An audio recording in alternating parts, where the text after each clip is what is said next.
May nakita akong post.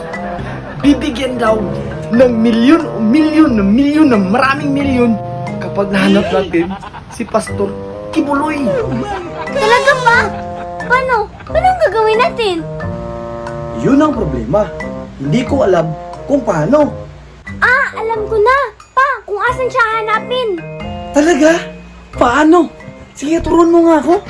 Di ba pa, anak siya ng Panginoon? Oo nga no. Tara pa, puntahan natin si Papa God at itanong natin sa kanya. Tara!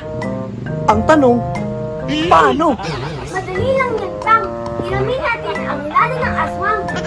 Oo nga no. Ang problema, baka hindi kayanin ng lana. Baka pwede tayong manghiram ng walis ting-ting.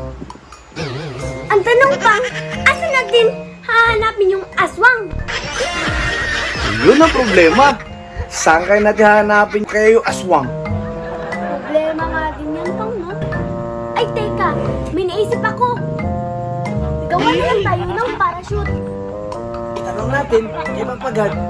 Kung nandun si Pastor Kibuloy. Tara! Punta na tayo! Tara na! Bilisan mo na! Parehan mo na tayo dito! Lahat ng utang natin, bayad yan! Salamat, Pastor Kibuloy! Lipang, wag na lang. Baka pagalitan tayo di Papagad. Okay na yung walang pera kaysa magalit si Papagad sa atin. Wala pa lang tayong blessings. Kung ano, hayaan na natin yung iba, sila na lang maghanap.